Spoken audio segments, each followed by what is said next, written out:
And funny, it was so funny. I'm here with one of the oldest and dearest friends that I've ever had in my life, Penny, who's sitting over there. And even this morning, when we were talking, Penny brought up exactly where I'm going in, which is the subject of change. And she says, change is happening so fast now. And I said, you know what? That's exactly what I'm going to talk about. But here's the lens. And that's that, do you remember when you were little, how, not little, just a few years ago, actually a decade ago, do you remember that you used to live in a reality where you lived within a much smaller space of reality, that you parceled off? I know growing up in the United States, because of 2 oceans, that was the size of our space. But you also had a limited space. And so if something happened in South America, were you even cognizant of it? Or if something happened in Antarctica, like the ice melting, or ice at all, did you ever even think about ice and the polar ice caps? Who ever thought about that, right? Who? Did any of us ever think about, I wonder what the world would be like without polar bears? These things were never, who would ever even conceive of such a thing? Who of us would ever conceive of this crisis?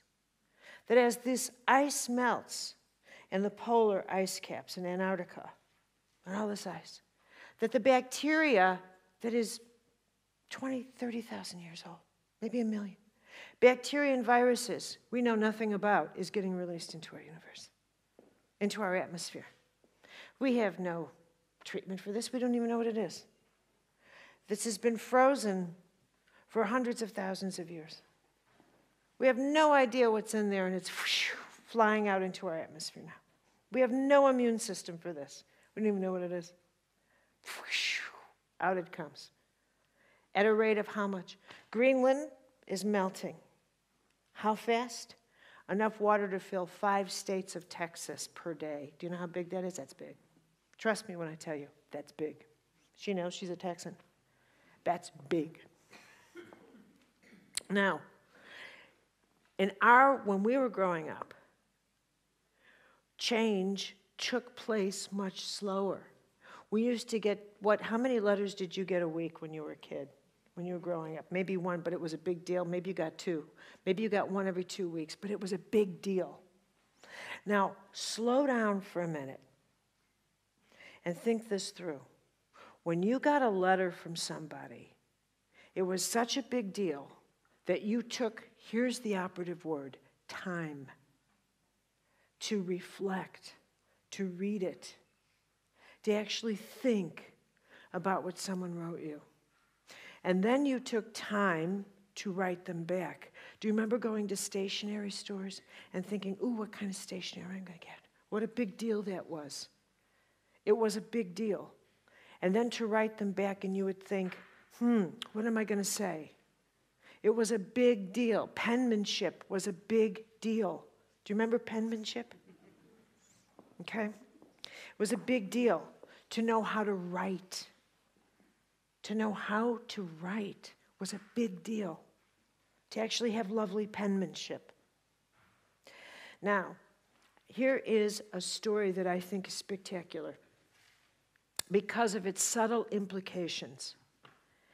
I was having dinner a few years ago at a friend's house in London, and one of the guests was a nun named Sister Jacinta. She's the abbess of a convent in London, and she said that she had received a letter from a priest. It could have been a bishop. Whatever it was, he was a nuisance. And he was insistent upon something, that she answer the letter he wrote her right away. And she said, and it wasn't coming from, how dare he, this sort of silly male-female nonsense.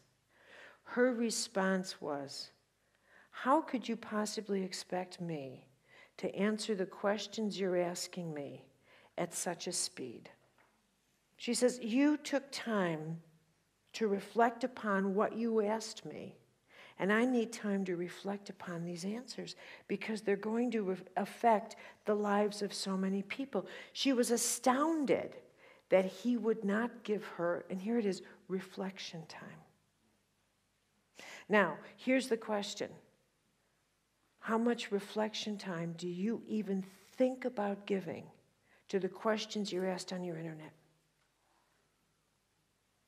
Or do you just go, respond, respond, respond, respond? Because we've taken reflection out of it. Why? Because we've taken time. We keep taking time out of what we do because we value multitasking.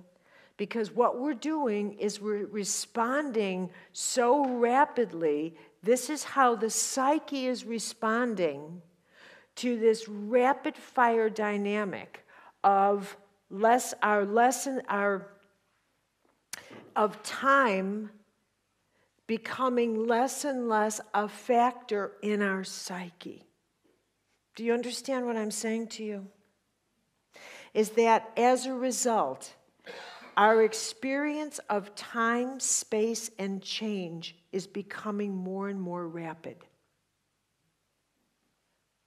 The speed at which change is happening in the world is more and more rapid. And not only that, change has become more and more intimate. Whereas when we were growing up, changes that happened in all these countries that you could name, that you hardly heard of, it didn't matter. Now, no matter where change happens in the world, it can affect your bank account. It affects your health. People in this country where there's a virus take a plane, land in Heathrow, and boom, the whole nation's sick. Okay? Therefore, and now, because we are elevating our consciousness, and this is where it's so extraordinary. Simultaneously, what we're learning are the laws of the mystical realm.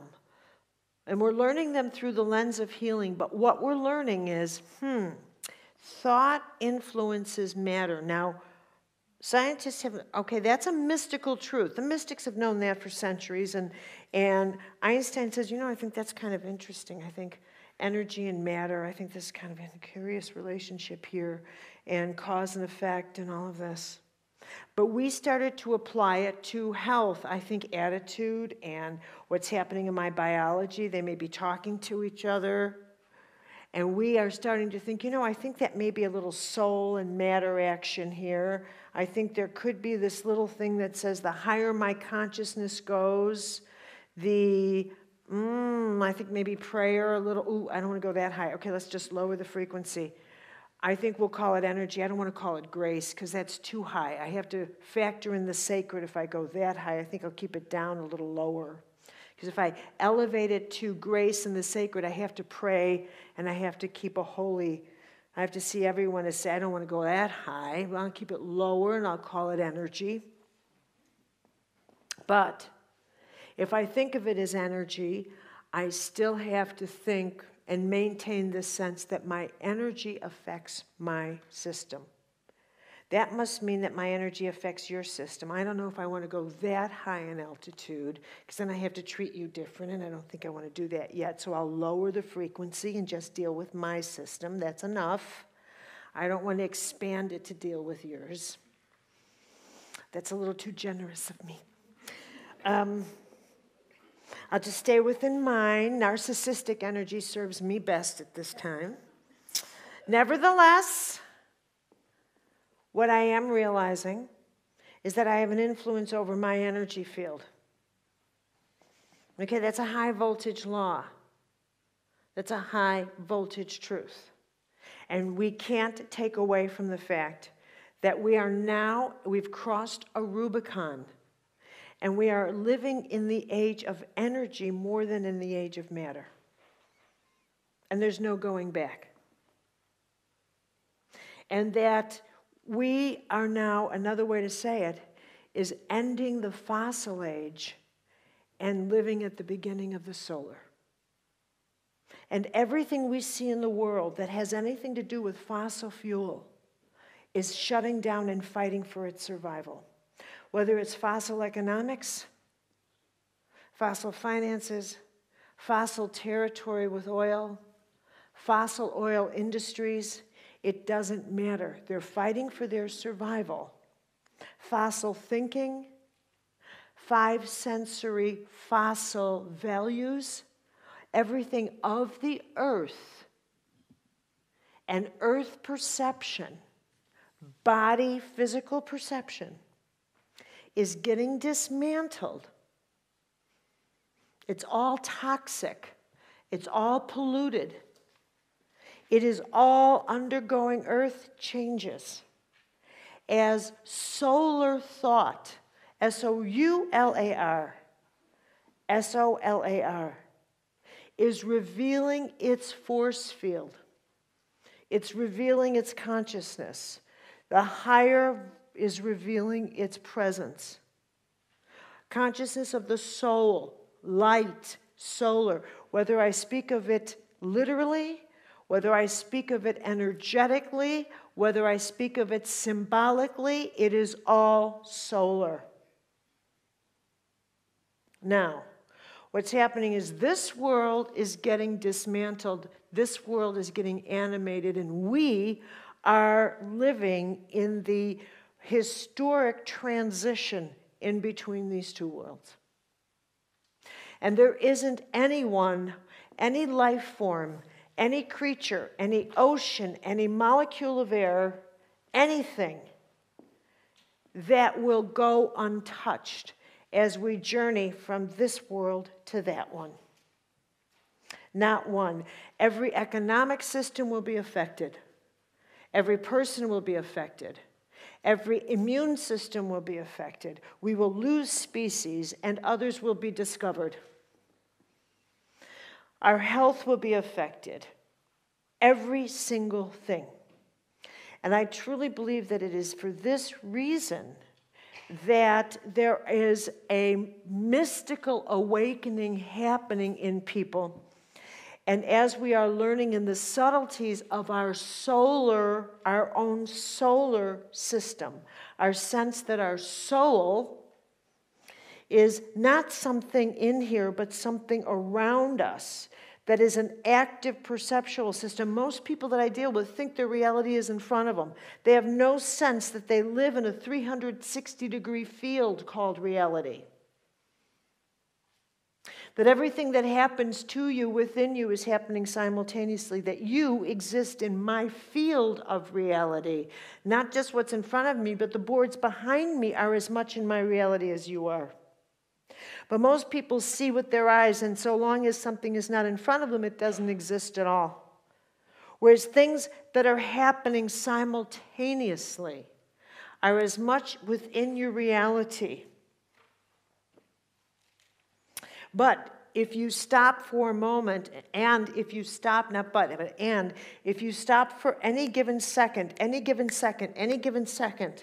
and pause and say, okay, boom, what is fully within my 360 degree in this second is all interconnected, is all interrelated in this second of my consciousness. I do not know how, but it is, and it is no accident that all that is within this in this second is interrelated.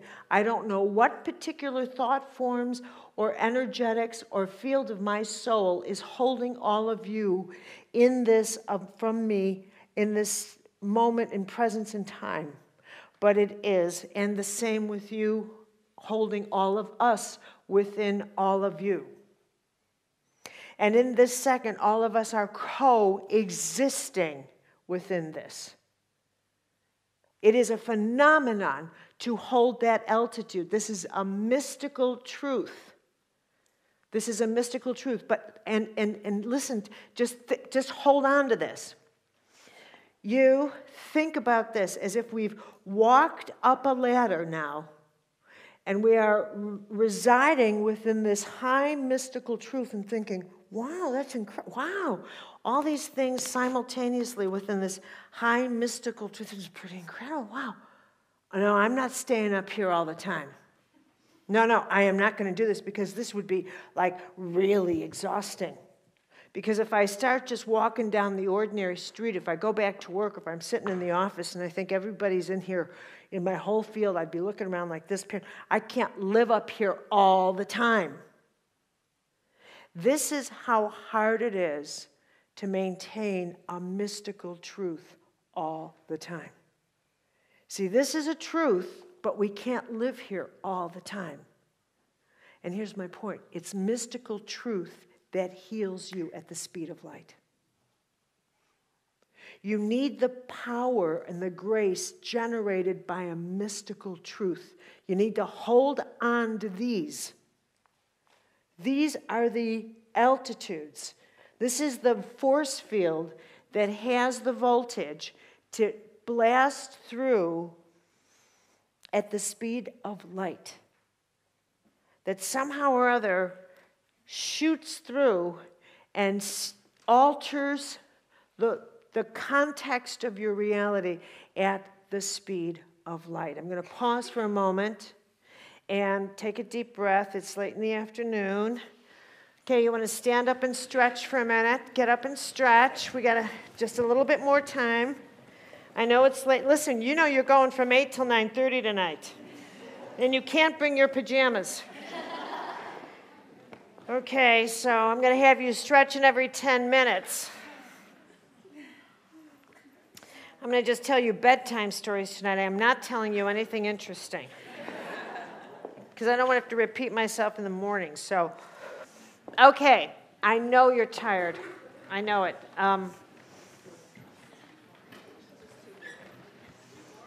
It's too warm? All right, it's warm. It's always hot in this hall. I don't get it. It's cold. Okay, so you're having a hot flash.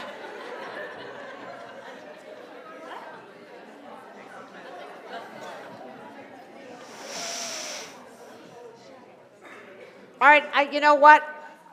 I'll get back to the subject of mystical experiences and all in simultaneous time.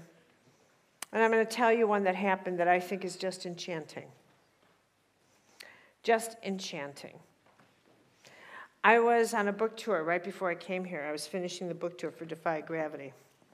By the way, I don't think they have enough books for all of you. I don't know if I don't want to start a stampede because maybe all of you don't want a book, but there isn't enough. And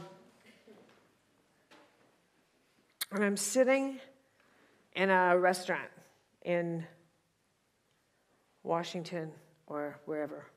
And I was with my brother, and we're in a charming little place for lunch.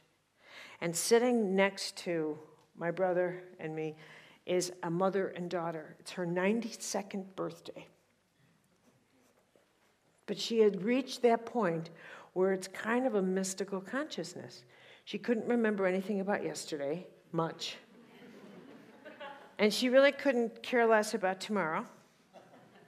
So the best she could do was hold on to today. She knew exactly that she was with her daughter. It was her 92nd birthday, and she was out to lunch.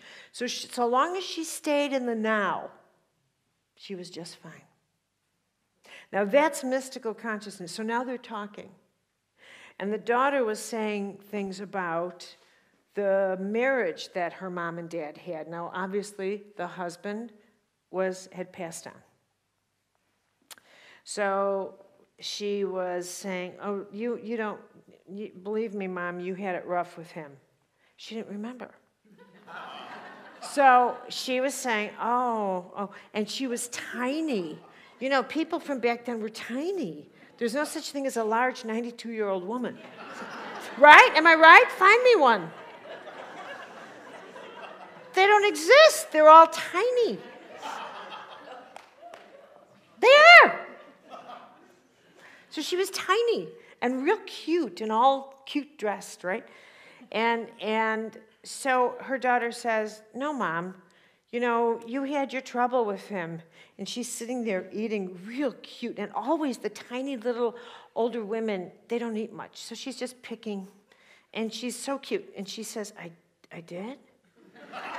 And I'm like this, you know. I didn't want to listen, but the hell I did. And I'm like, and so it was just so cute. And then the daughter says, You had a rough time with Dad. And she says, I did? Then she does this. She says, she's got this little fork in her hand, and she says, tell me what I loved about him. Remind me. I went, like, what are you going to say? Like, I had to hear this. I had to hear it. I had to hear it. So now I of course, put down my coffee, and I'm like, right? I'm all ears. Like, I got to hear this. I got to hear it. So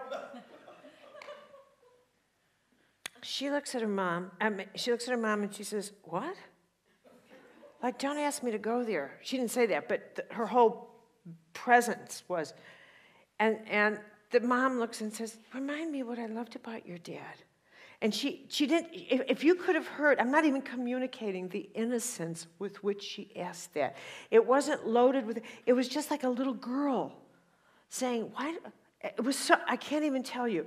Just remind me what I loved about him. It was cute. It was charming. It was enchanting.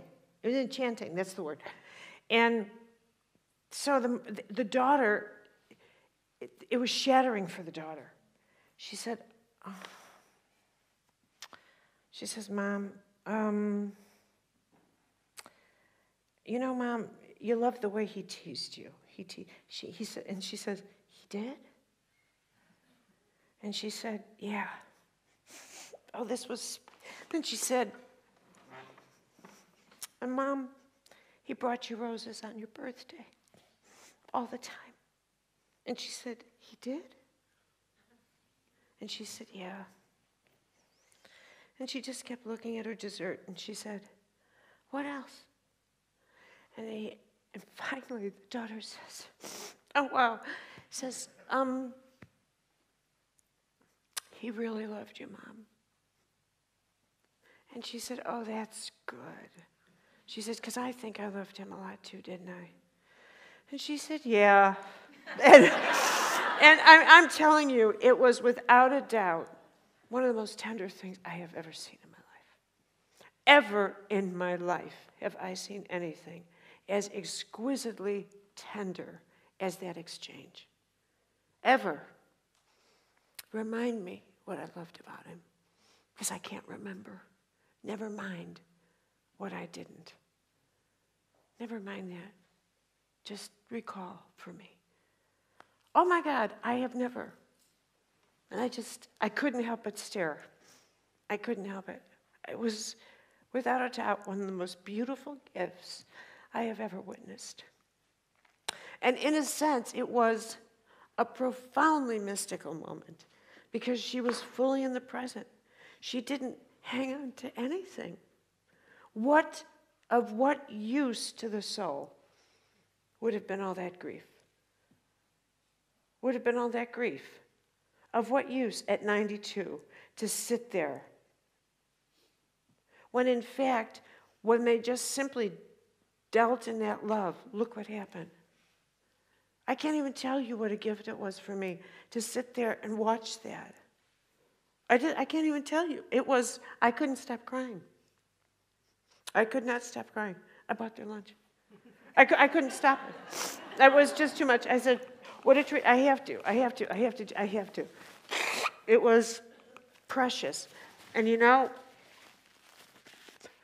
in one sense, if you can, through the lens of Teresa of Avila, who was my deepest mystical experience,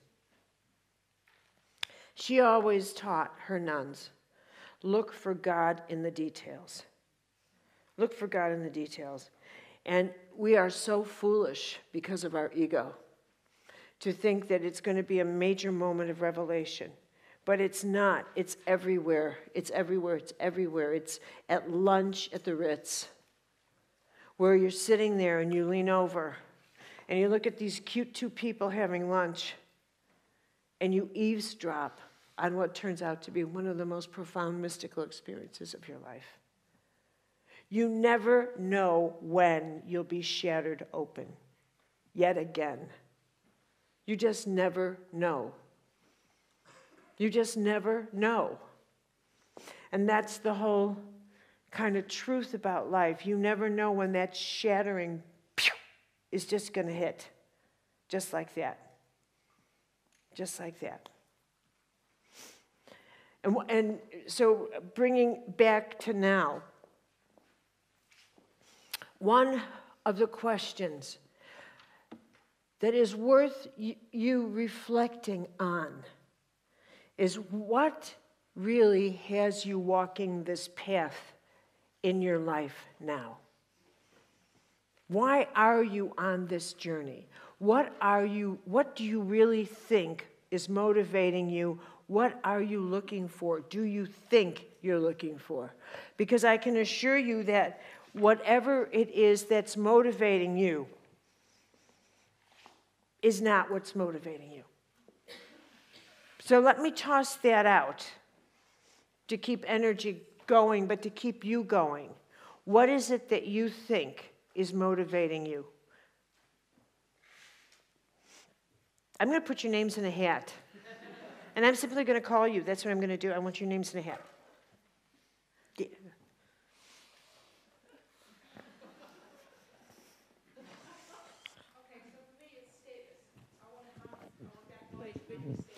You want status.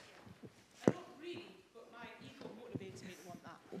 Yeah, so you want status, and status is motivating you to pursue information on consciousness. Yes. No. No. It's motivating me to pursue information in a direction, but it's not really where I'm meant to be. It's just me frightened of where I'm meant to be. So in status, for example, I'm contemplating learning to be a teacher because in my head that will give me status. In reality, it won't. Mm-hmm. So I'm exploring possibilities because my reality is to do something completely different, and I'm frightened of that. Mm-hmm.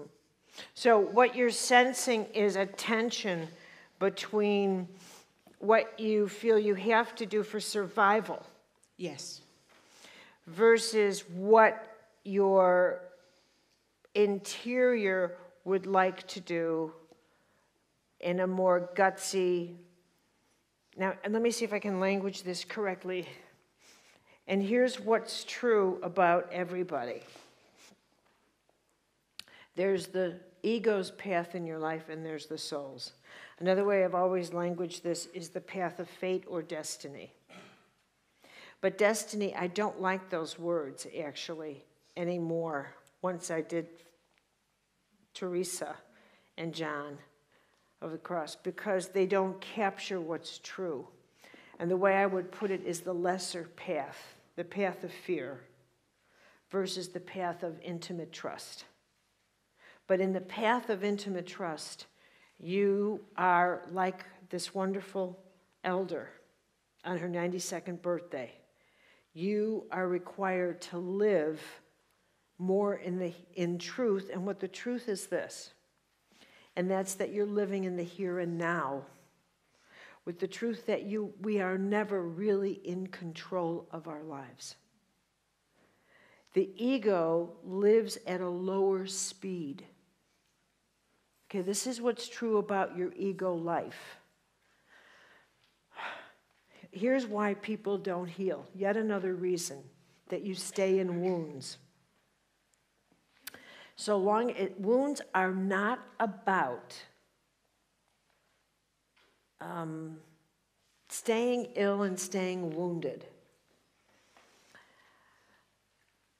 Mostly staying wounded is not about not being able to heal. At a larger archetypal cosmic level, it's about living at the speed at which you can manage chaos. It's your comfort zone. It's your comfort zone. This is as fast as I can take the speed at which I want to perceive truth.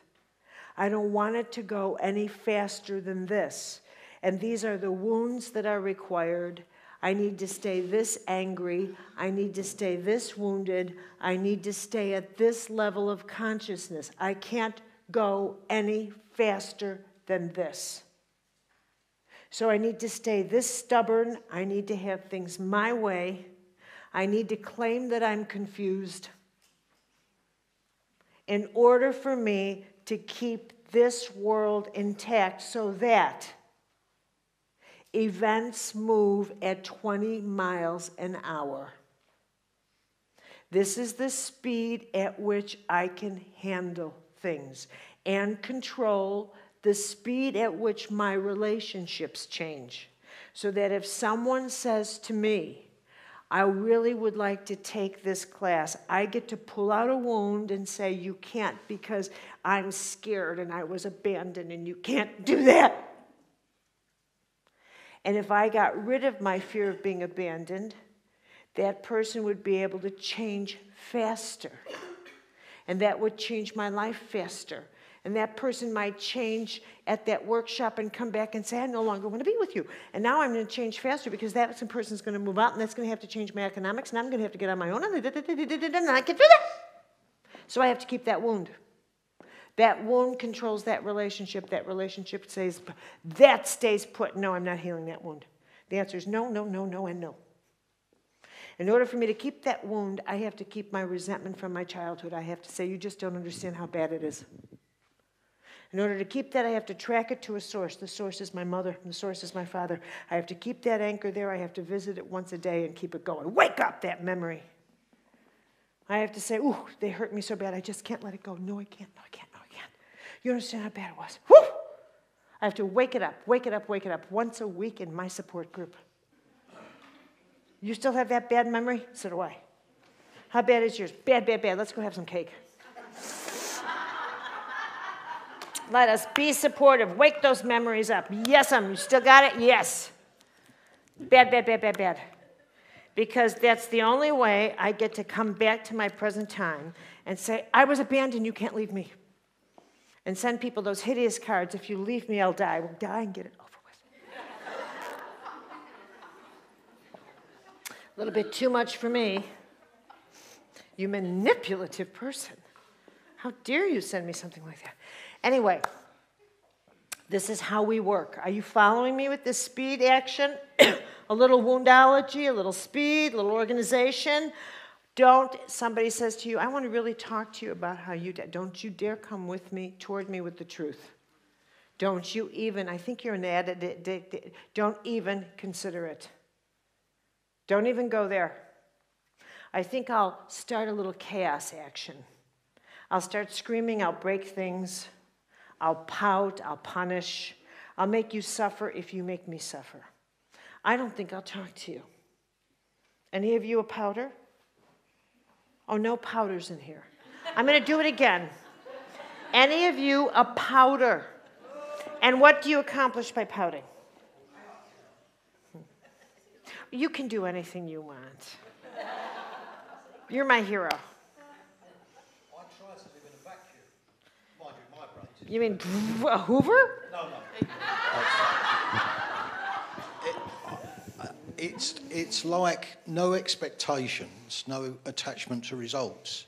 So it's almost, if you're like that, you're almost living in a vacuum in the sense where you're not going backwards or forwards. You're just accepting what comes at you without questioning it or trying or allowing it to create a tension. So it's almost like living in a vacuum in a sense. Mm-hmm. For me, I mean, I don't know if that makes any sense. What's that look like in real life? I don't know. You know, like you have to ground examples like that. I mean... I have no ambition. Huh? I don't have ambition to get on or create this. I don't mean that I don't like certain results, but I don't want to push for something, to try and grab something or push for something. It's more like letting things flow. In everything? Yeah, I think so. Could I change the subject just for a second? You mean you have enough ambition to do that? No. Okay, go ahead. I had an experience a few years ago 12 years ago to be exact. And there are aspects of it that I didn't understand. I went through a dark period where I was not very nice to people, I was unkind. Then I got very sick and I had a healing from my brother. Then I went to work somewhere and the governor, who was my boss, was horrible to me, vile in a lot of ways, and I hated him. Then suddenly I was sitting in the office and I thought, hang on a minute, this is how I'm making other people feel. Harry's, when he hurts me, this is what I'm doing to other people. So the penny dropped and I thought, he's teaching me empathy. So I thought, right, yeah, come on, you be as horrible to me as you can be. It's great, I'm learning, you're teaching me what it's like. About 3 days after that, I was sitting in my front room and I felt really strange, physically strange, and I thought, I've got to go and have a lay down. So I went in the bedroom and laid on the bed, and suddenly I felt there was someone in the room with me. And it was, I don't know, it was strange, like an energy in the room. And it's almost like they were saying to me, but not in words, but it's what I felt. You think that you're not loved, and you think that you're not lovable.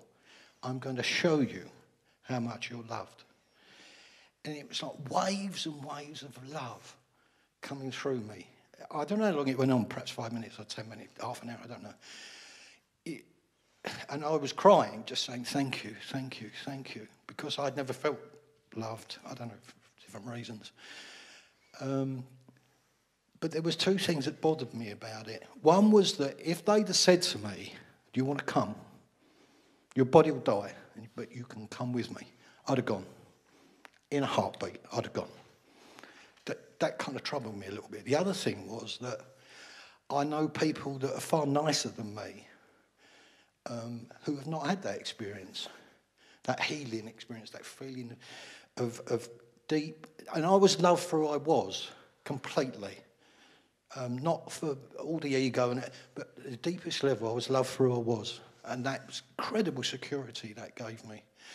But it worried me that some people I knew were much better than me, have not had that experience, more worthy to have that experience.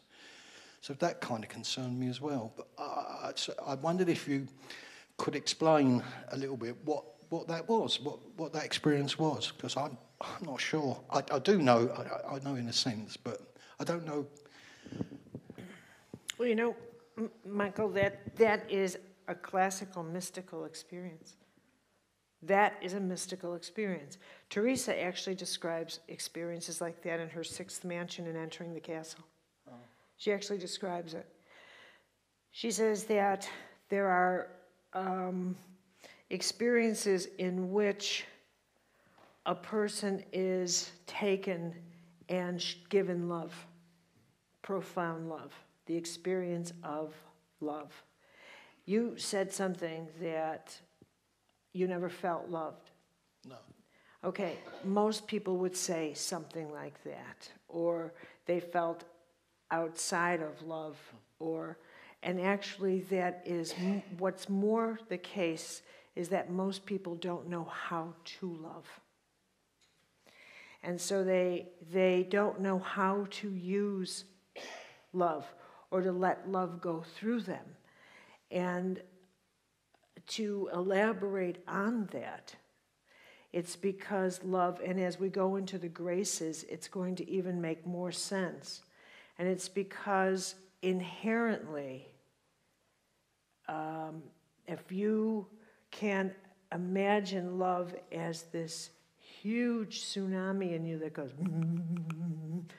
you are inherently uncomfortable with love.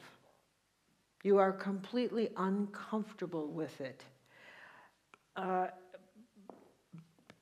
think one of the reasons is because it's so profoundly powerful that you're uncomfortable with the result of being loving to somebody.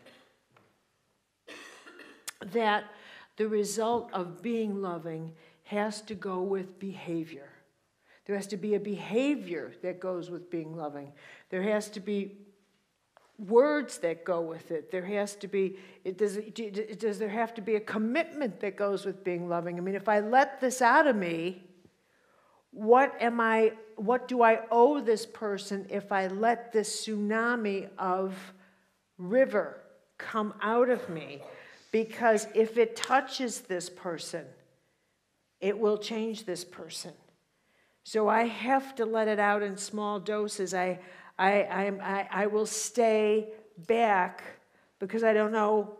I know that if I let this out, and what if I let this out and they don't understand this? So I think maybe I'm better off not letting this out and waiting to see if they'll come forward with this same force, and maybe we'll see that. So much of love and the use of it, the flow of it, is actually foreign to the human being because you don't know how. You actually don't know how to release it. So what people do is they release it in favors. They release it in gifts. They release it in stuff.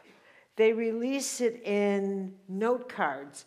They release it in tiny little physical expressions of it, but they never release it. And they're terrified to actually release love as a form, in its higher form, not highest, but its higher form, which is a form of, this love could actually empower you. It could actually lift you out of your suffering. This force is so magnificent, not your love, but it's actually an impersonal force. When you start realizing that this force is grace and that it's actually impersonal, and that in you becoming, as Buddha would say, detached from this and realizing grace is impersonal, and that perceiving someone through the grace of piety, which is the second grace, as a impersonal divinity, that when someone's in your life, they're in your field for reasons other than personally threatening you or taking from your stuff, your field of stuffness. What are you going to take from me? What are you going to take? What are you going to take? What are you going to take? But instead, what have they come so you can give? Which is how the soul sees. That from that point, the fear of empowering another person ceases your capacity to give love. You just shut down. You automatically, Your fear of giving someone power closes the door on you loving them. Now it becomes, you better earn it. You better earn it. That's the way the second chakra talks. You better earn it, or I'm not giving it. And I will deny it. Yes, I will. I will pout. I will punish. I'll turn off the supply and make you beg your way back. And you better beg. And if you don't make me happy, I will make you suffer all the more because I've committed my love to you. What? What? Is there something I didn't understand about your love? Because it feels like crap to me. I'd check you out so fast. I mean, because who needs that kind of love? It's punishing, it's bitter, tastes like weed. But that's how we love. Because we punish, we punish, we punish, we punish, we punish, we punish, we punish. No wonder we leave each other. Huh? Well, maybe that's the rest of the workshop. You got it, but you know what? That's where you take yourself on. The first thing you do is you got to own that you do it. You got to own it. You got to own, you're damn right I do that. That's exactly right. Number two, you got to stop blaming someone else for your behavior, because there's nobody making those choices but you. In the moment that you make the choice to blame and punish someone else, there's nobody making that choice. There's no history in your head. There's no mother, no father, no teacher, no anything. It's you. And you got to grow up and start owning your choices as an adult. And knock it off with pulling your childhood in and pulling all that other stuff to excuse the choices you make as an adult. That stops. No more of that. No more coddling yourself as if you know that, as if you excuse the horrible choices you make to punish somebody. So when they finally catch up and you apologize and then you say, but you don't understand, this is the way I grew up, and I'm saying, stop it. If someone talks to me that way, I say, stop. Until you can apologize like an adult, don't open your mouth. Come back here when you say, I'm sorry for what I did, period. I chose to do this, period. I meant to hurt you, period. Now that's an apology. And now let's start again. Now let's start again. And at that point, you got somebody who's willing to say, now let's talk about why you came at me with swords. And then you say, I was afraid you were going to leave me. I figured if I cut off your left leg, you wouldn't. And here's why I'm afraid you're going to leave me. And that's that if I empower you by something I say, if I support you becoming more conscious, you'll realize that I'm inadequate in some way, or that's at least how I feel. Whereas if I become more conscious first, I get the choice to leave you first. That's the name of the game here. I get to walk first. Own it.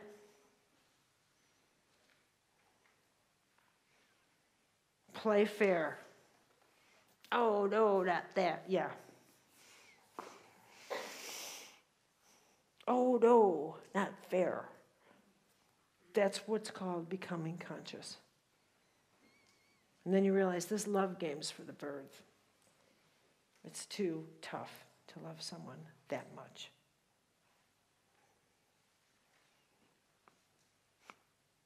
They may not come back. No, you may discover, you know what? It's easy to love and give it that much. Yeah, I can do it. I can love you that much. I can give you that much power. Then if you want to stay, stay. Who would leave that? That's what you say to them. Who would leave me?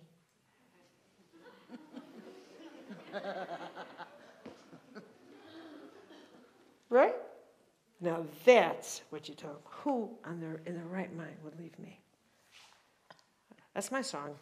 Like I said to Bronwyn last couple of weeks ago, I said to her, honestly, Bronwyn, as I say to everybody, who would stay mad at me? And that's how long can anyone stay mad at me? I mean, really, and that's what I tell them. Get it over with, because nobody can stay mad at me that long. I'm just too precious. And it's the truth. It's just the truth. No one can stay mad at me that long. So does that make sense to you with the love? Yeah, what the experience did for me was that once I knew I was lovable, it released me to be able to love other people. See? Mm-hmm. Because I didn't feel lovable. Right. I didn't feel that I was worthy of love. So once that I had that experience, that they were showing me that I was loved, even with all my flaws and my faults, I could then, once I was lovable, I could start loving other people. Or look at other people through the lens of love. That's actually the grace of piety. Not piety in the ordinary way, that the ego sees piety as some kind of thing with God. But the actual grace of piety in the cosmic sense is seeing the divinity in other people and being able to relate to that grace. Being able to see them as a non-threatening force. And what that does to you is it opens up a second chakra field so that people are not threats that need to be shut down. And actually, it is amazing how much of your life force you pour into destroying other people psychically or seeing them as threats. And the manner in which you have to therefore protect yourself and your second chakra. I don't trust that person.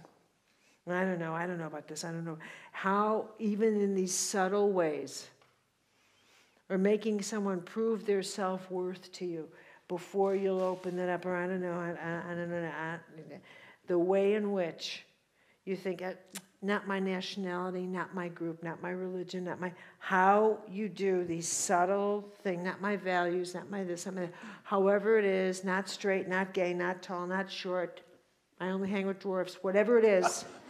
No, whatever it is that we do that keep your second chakra shooting bullets. And this is the fodder that creates psychic free radicals. This is your psychic free radical generator. And you think, how many do? And when we talk about reflection, it's like you have to reflect, what do I generate when I'm not, when my mind's not busy with distractions? Where do I go? Where do I wander? Do I wander into fear? Do I wander into my history? Do I wander into beautiful thoughts? Do I wander into, where do I go? Do I wander into prayer? Where do I go? If left unattended, where do you go? Do you see what I mean? If you leave yourself unattended without an assignment, where do you go? Where do you go? Do you know where you go if left unattended? You see how little observation you have of yourself? History. You go into your history? Okay, where else do you go? Defending opinions. That's where you go? You just... I find myself, having arguments. With yourself? No, with somebody else who has a different opinion. Not justifying. Do you go up to someone and say, I need to argue? I mean, like if left unattended, Judith. Left unattended, I Do you find just myself... find yes. someone, I need to go argue, I've got to go find someone? No, in my own head. In my own Oh. head. As where I go, I often catch myself, my thoughts, and I think, why am I doing this? I find myself Picking an argument. picking an argument and justifying myself. And then you'll just look at someone and say, stay away from me because I'm arguing with you. You have to keep your head, mayday, mayday, I am now arguing with you, and if you show up, it's not going to be pleasant. Yeah. Don't show up till I'm done. Till I win the argument, then you can come over. Yeah. And when I catch it, it's so unpleasant. I think, why am I doing this again? What's... How many of you do that? It's time to pick an argument. See, you have a lot of company. I have a lot of company. Great, thank you. Let's find a way out. And how back do your arguments go? Do you ever, resurrect something that's... I think I'll go back 20 years. I mean, I know the person's not anywhere near me, but I'm going to go argue with them again. They tend to be more worldviews and things. They're not, so it's contemporary people. It's contemporary. It's not even people I know, necessarily. Sometimes it is. But This is fun. Your head must be a lot of fun. It's often an opinion. It's a newspaper article or something. Rhiannon says she does the same. You should call each other. I could most likely, yeah. Right way to do it. Go ahead, Rhiannon, go. Well, I tell them how, but then I become the teacher. This is how it should be done. This is how it should be thought. You are mistaken. Yes. But who are you talking to when you do Whoever. that? It doesn't matter. I know, it could be some awful person I've read about, or it could be, like Judith, worldviews, or the correct way of belief, or none. I tell them how to do it. Good. All in your head? Yeah. This is good. I like that. We'll have to get together sometime. This is very good. I like it. Okay, I like it. All right. Yeah, that's good. It's good. I like it. Anybody else? Yeah. Wait, we have a delivery service. She's quick on her feet. Well done, Hannah. I'm still struggling or puzzling over, I think it's Michael's story, and I'm sure it'll connect in, but I haven't made the link yet, that there's something, up until this point, my understanding had been that we He expressed feeling love, and it was that changed his choices, in a sense. His options seemed to become different. And I'd always understood that we operated from how safe we felt, which is similar to feeling shaky when you know you're going out of your comfort zone. And I've not read masses of your work, but enough to know that you've written about the importance of self-esteem. And so that's what I tie my little boat to, that bit of the jetty that says we have to build our self-love. Not in a narcissistic way at that point. But, Right. No, okay. Yes. So, in a sense, I've always felt not disempowered, but the choice wasn't as obvious as we think it is. So if people say to me, forget it, do this, try this, I'd think, well, I'll give it a go, but actually, I'm not sure I've got the power to because of this amount of safety or this amount of fear. So that it's the same as I was saying earlier. You lost me as soon as you segued into that last part. So if people say to you, try this or try that, I mean, what Michael was referring to, maybe if I go into it this way, what Michael was referring to is the type of experience that cannot be generated by the self, a mystical experience that's transcendent of self-esteem. It's past that. Those are the things that we can work toward for ourselves, where we realize the journey toward taking charge of ourselves is a journey of who's in charge of the choices I make? Who's in charge? And why do I make the choices I do? And from the get-go, from the very get-go, every one of us, as we grow up, we go through the maturation of learning choice by learning how to please the tribe. That's the first choice. And that's how we learn what right and wrong is. So that's the right thing to do. Assuming a tribe is a healthy, balanced tribe. They teach us what social law is, and tribal law, and loyalty, and they give us roots by giving us law and order.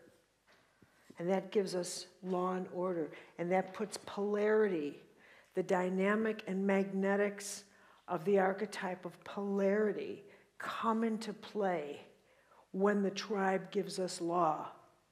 This is magnetically left, magnetically right, this is good, this is bad, however it goes. Eventually, the individual develops, and we then develop a sense of individual right and wrong, tribal right and wrong, the individual conscience. Now we've got the self versus the tribe. Okay, and now I've got to manage my individual rules within the tribe. I have to break away from tribal rules. I'm going to go through a crisis here, but every youth breaks away from the tribe because my particular rules are not quite in keeping with the old tribe. It's time to start my tribe, the next generation. This is the way life goes. If I don't have enough a sense of self, this very necessary, organic birthing of the next generation is going to be mutated. Because what I'm going to do, it's mutated in myself, is that I'm going to keep running back to this tribe for approval to do what is organically necessary. And I'm going to keep coming back to them, and they will never give me approval because no tribe wants to weaken itself. So, but I have to pull away and birth the next generation, which is me. Now that's how I start building a sense of self. And I have to then go deeper in myself to discover my calling. Okay, these are stages of developing self-esteem. But in each one of these, there's a fire-burning initiation in which I battle somebody on the outside, or many on the outside, because along the way, I have to retrieve my need for other people to validate that I exist. Is it okay for me to do this? What do you think if I do this? The validation is they seem to have authority over me and they guarantee my survival. I'm terrified that if they don't give me agreement, my whole sense of survival will collapse around me. So I even end up negotiating my self-worth. I'll sell part of my self-esteem. I know what I'll do. I'll sell my opinions. They'll expect me to agree with them when I don't really, but they pay my bills. They'll expect me to sleep with them when I can't stand them, but they keep a roof over my head. They'll expect me to do this or that, but it's okay, because here's the exchange. And then one day I think, I can't do that. I can't. It's costing me too much. The distance between what I'm telling myself and how I feel is causing me to have 30 addictions, because I can't do it anymore. I can't do it. So then I have to develop the next level of self-esteem so I have enough stamina. Now, none of this is a mystical experience. This is self-generated. Even though I'm getting to know myself, and I think, where's the soul in me? Where's the soul? Then one day, I get dizzy and lightheaded. And all of a sudden, I go lay down and I get flooded with this sense of, what is this? What is this field I'm in? And I realize I cannot get to this altitude on my own. I get put back in my body, and I've been saturated with a vibration that has activated my fourth chakra, my heart area. And I feel like, wow, there's a field of love. I don't need that to survive. There's something greater than me, and I'm on my way. Can I help you here? Yeah. Can I ask you the next question then? Yeah. And when that happens to you, could that physically disable you? Yes. It most certainly can. Can you go on a bit more with that one? Tell me a bit more. No, you go on a bit more with that one. Well, that happened to me. And according to the medical doctors, it took them a long time to find it, but they diagnosed polymyositis, inflammation of all the muscles. Mm-hmm. Absolutely.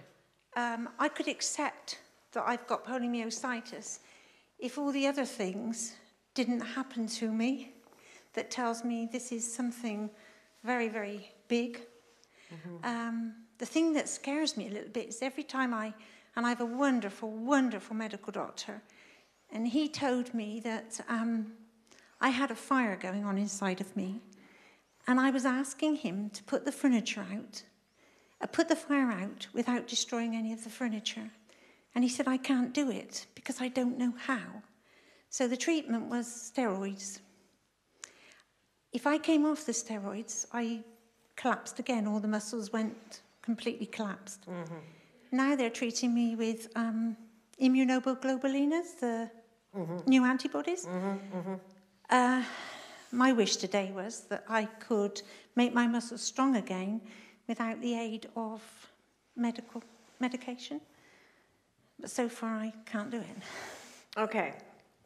When we get back this evening, first of all, I'm going to talk to all the attitudes that we hold that make healing impossible. One of which is that we look for logical reasons for illness and rational ones as to why things happen to us and there aren't. Okay. Number two, we're going to go into all of them in depth. And then, so what is it that makes a person receptive to changes in life, in healing, that can take, what I totally believe is that any illness, any person, you don't heal an illness, you heal a person. Yes. So you don't go after an illness, you go after the whole of you. Mm-hmm. Well, I discovered on the way that I thought at the start that wellness was the absence of an illness. It's good. I thought wellness, you know, the word wellness is used a lot, isn't it? And I thought wellness was the absence of an illness. Well, now I understand you can have an illness, but you can still have an awful lot of wellness. Right, absolutely, that's certainly true. That's absolutely true.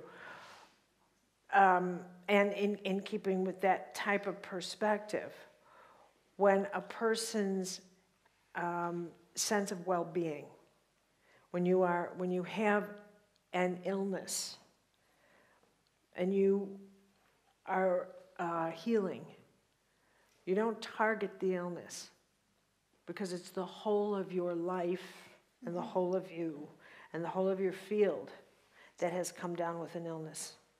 It's not just, if you just target the illness, you won't heal. You won't get over the crisis.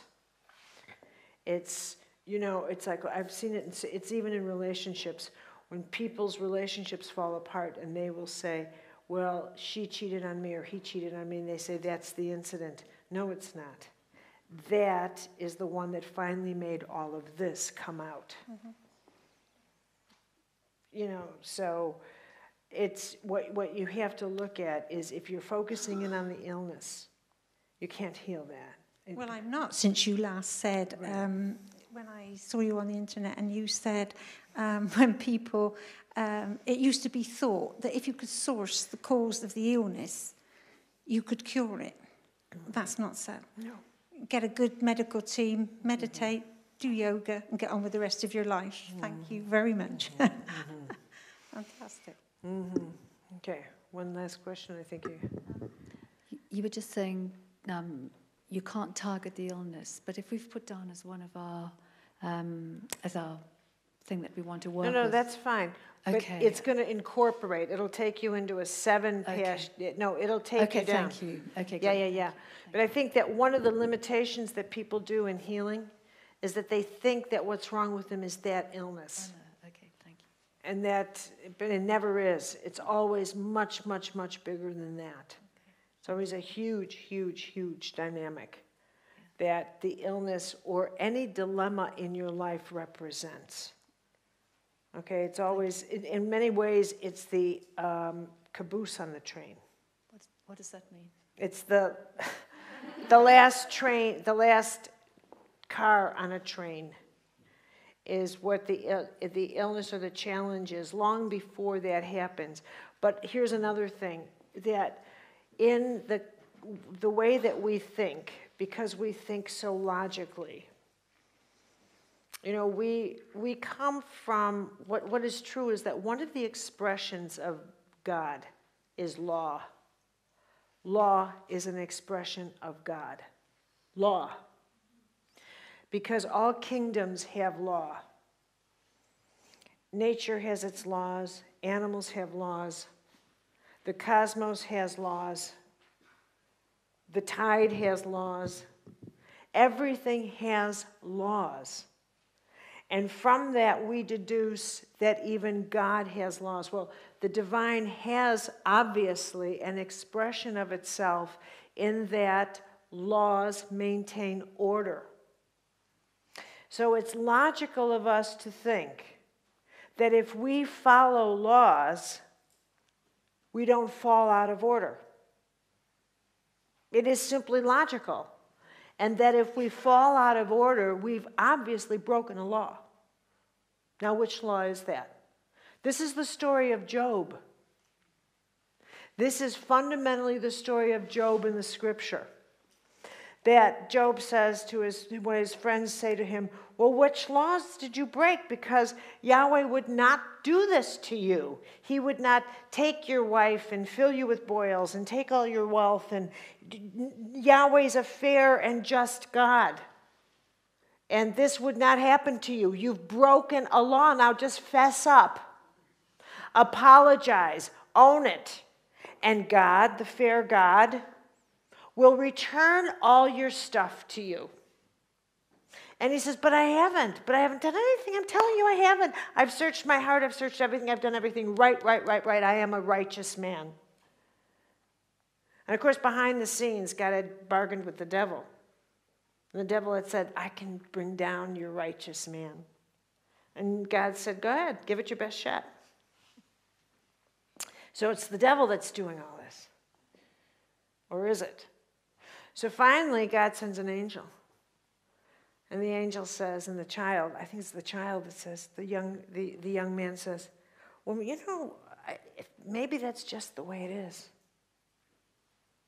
And that baffles them all. How can this be? Finally, Yahweh says to Job, you know, Job, I don't remember seeing you around when I created the universe. Were you there? I mean, if you were, and I consulted with you, I apologize. I will listen to you. And Job says, no, I wasn't there. He says, that's right, you weren't. And he said, were you there, you know, like when I created all the animals and everything? Because I don't remember seeing you. He says, no. And so he goes through this great examination of Job. And finally, he says to Job, don't you ever question me again. No matter what I do. If I give you stuff, take stuff away, smash you, throw you into the ocean, I will do what I want with you because I created you. And I need no other reason than that. In other words, shut up. Just shut up. I've got the laws and I can break the laws. I am the law, says Yahweh. I will do what I want. I'm the one being that doesn't observe the law because I make the law. And then Job says, oh yeah, all right, I got it. And his goods were returned. But they weren't those goods, his enlightenment. That was the last time Yahweh ever addressed the Jewish people. It was his last great lesson. It was the revelation of his last great truth to Judaism. The great truth of the law, don't you challenge me. I'll give you order and I'll take it away. It's the greatest story in the scripture, the story of Job. Because the thing we want the most is law and order. And we can't bear it when that is taken away from us. Even this great story of Job, how many thousands of years old? And it destroys our cell tissue. And we even base the entire holistic age still on this great story, this great need to find what law did we break? What logical thing did we shift somewhere? And if we could find that little thing and tweak it, just tweak it, we'll get it all back. And that's what we absolutely believe. And even if you think your mind doesn't believe it, I tell you the truth, yes, you do. Yes, you do. Because it's in your spiritual DNA to think, I must have done something because I am such a righteous person. And you think, it's not fair. How could this have happened to me? Some part. And that there's a logical way through it. And here's the truth. Healing is not logical. There's nothing logical, which is why when people put together a logical plan, and I'm doing this, and I'm doing this, and I'm doing this, it'll never work. It's too logical. It's too controlled. All they're doing is saying, I'm controlling every single thing, so I don't have to do anything that really upsets me. Yeah? Okay? Why do some people heal when they do that? My suspicion is they don't have as much to lose. Their interior is not as control-oriented with issues.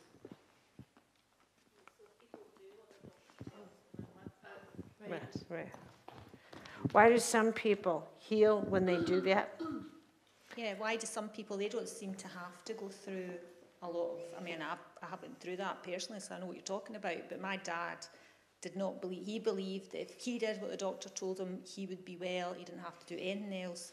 And on the whole, that kept him alive and well, despite breaking every single rule he could break, until he did eventually pass away last year.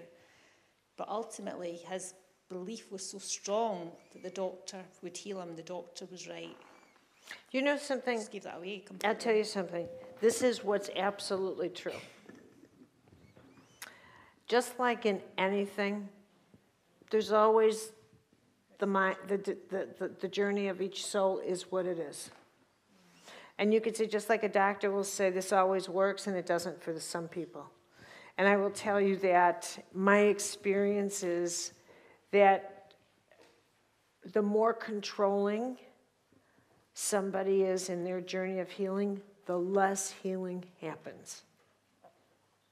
That's the best I can say to you. The more rigid and controlling reflects how frightened somebody is and how controlling they are. The more they allow for spontaneity, the more they allow for devotion and spontaneity, the more that they seem to allow for guidance to come in and true listening and soul talk. And on the other hand, for someone like your dad or even my father, what we're talking about was not in my dad's psyche, and it wasn't in yours. So he wouldn't have anguished about this. It wasn't there. It wasn't there. So he wasn't of that. What was demanded of his healing may have been very different than what's demanded of ours. And that's very true. You know? I have a red light, which means we've entered the red light district. So I will see you at 8. Now, children, 8 o'clock's a late hour. So I know it's going to be late, so we have to talk about something very energetic. So we'll come up with something very energetic that relates to this, because teaching sleeping people is not fun. So I'll see you at 8. Just briefly,